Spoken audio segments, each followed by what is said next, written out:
Shannon defense by the Sparks fans.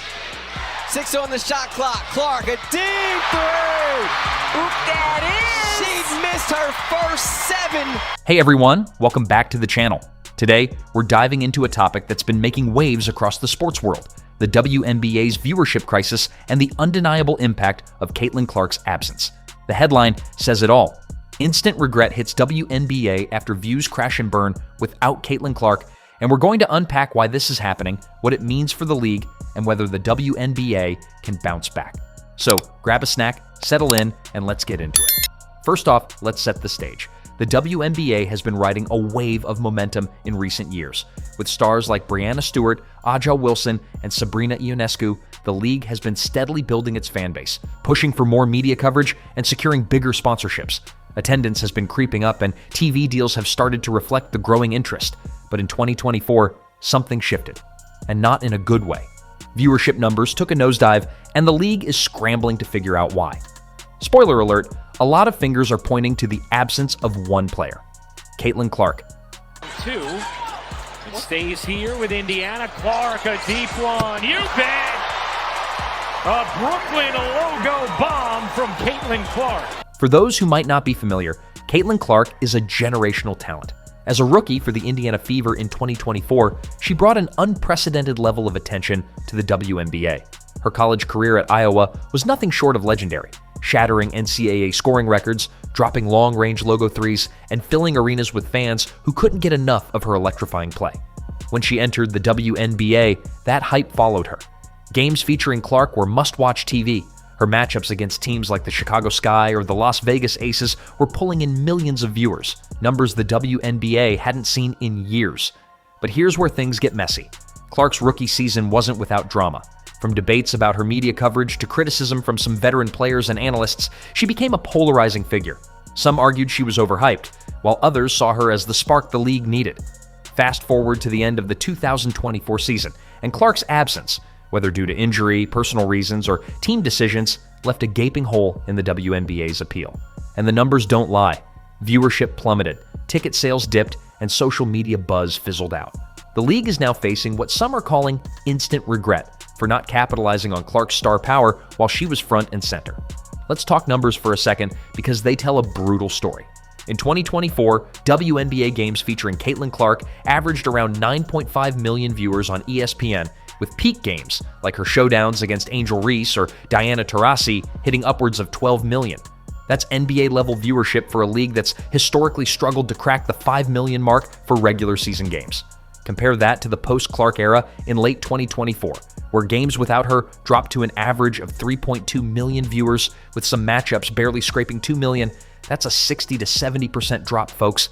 Playoff games, which should be the league's showcase, weren't much better, hovering around 4 million without Clark's Fever in the mix.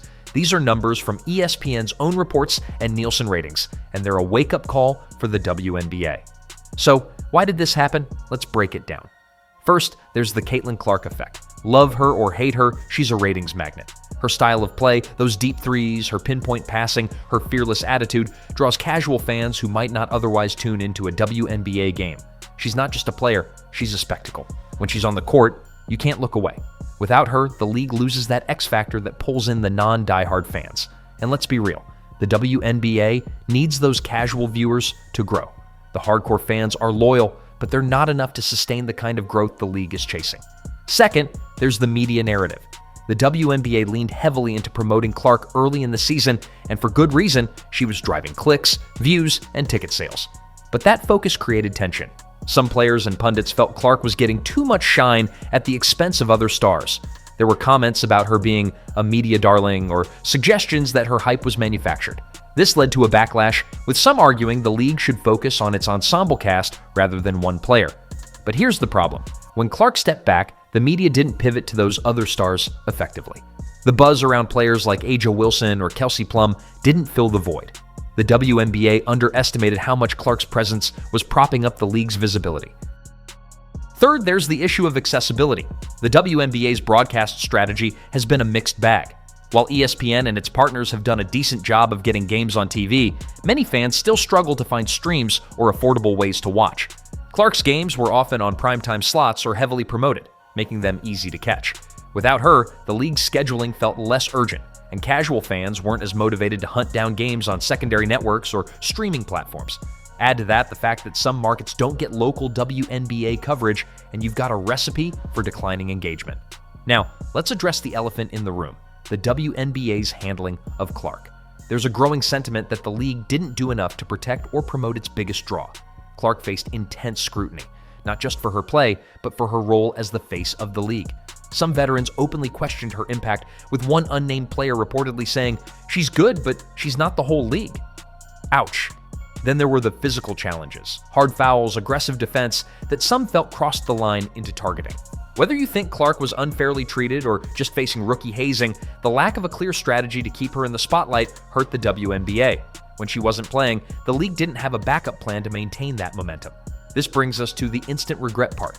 Insiders are reportedly whispering that the WNBA missed a golden opportunity. According to a recent article on Sports Illustrated, league executives are privately admitting they didn't anticipate how much Clark's absence would tank viewership. They thought the league's overall growth would cushion the blow. Spoiler, it didn't. Social media is buzzing with fans venting their frustration, with posts on X saying things like, "The WNBA fumbled the bag with Caitlin Clark," and "No Clark, no views. Simple math." The sentiment is clear. The league bet on its depth, but didn't account for the star power vacuum. So, what does this mean for the WNBA's future? Let's look at the big picture. The league has been fighting for relevance for decades, and 2024 was supposed to be a breakout year. With Clark, it was. Without her, it's looking like a step backward. The drop in viewership isn't just a numbers problem, it's a financial one. Lower ratings mean less lucrative TV deals, fewer sponsorships, and less money for player salaries. The WNBA's average salary is around $120,000, compared to the NBA's $8 million. Closing that gap depends on revenue, and revenue depends on eyeballs. Without Clark, those eyeballs are wandering elsewhere. But it's not all doom and gloom. The WNBA has a chance to course correct. First, they need to lean into their stars, plural. Clark is a unicorn, but players like Brianna Stewart, Nafisa Collier, and Jewel Lloyd have the talent and charisma to carry the torch. The league needs to invest in marketing campaigns that make these players household names, not just supporting acts. Think along the lines of the NBA's Be Like Mike era with Michael Jordan. The WNBA needs its own version of that. Second, the league has to get better at storytelling. Clark's rivalries, like her matchups with Angel Reese, were gold mines for drama and engagement. The WNBA needs to build narratives around other players, whether it's Aja Wilson's dominance or Sabrina Ionescu's clutch shooting. Give fans a reason to care beyond one player. Highlight the stakes, the rivalries, the redemption arcs. That's what keeps people glued to their screens. Third, accessibility needs a major overhaul. The WNBA should push for more games on major networks, not just ESPN's secondary channels. A dedicated streaming platform like the NBA's League Pass, but more affordable, could help. And let's not forget about social media. The league's YouTube and TikTok presence is solid, but could be amped up with more behind-the-scenes content, player vlogs, and viral challenges to keep fans engaged year-round. Finally, there's the Caitlin Clark question. If she's back in 2025, the WNBA needs a game plan. Protect her as an asset, but don't alienate the rest of the league. Promote her as part of a larger story, not the only story. And for heaven's sake, make sure she's healthy and playing. The league can't afford another season without its biggest draw. Before we wrap up, let's talk about the fans. You guys are the lifeblood of the WNBA. Your passion, your tweets, your memes, they keep the conversation going. But the numbers show that a lot of you tuned out when Clark wasn't playing. So I want to hear from you. What do you think the WNBA needs to do to win you back? Is it more stars like Clark, better storytelling, easier access to games? Drop your thoughts in the comments and let's get this discussion going. In conclusion, the WNBA's viewership crash without Caitlin Clark is a harsh lesson in the power of star-driven sports. The league had a golden opportunity to ride her wave, but missteps and a lack of contingency planning led to instant regret. The good news? There's time to fix this. With smarter marketing, better accessibility, and a focus on building new stars, the WNBA can turn this setback into a comeback. But they need to act fast. Thanks for watching, folks. If you enjoyed this deep dive, hit that like button, subscribe, and ring the bell so you don't miss our next video. Share this with your friends, and let's keep the conversation going. Until next time, stay passionate, and I'll see you in the comments.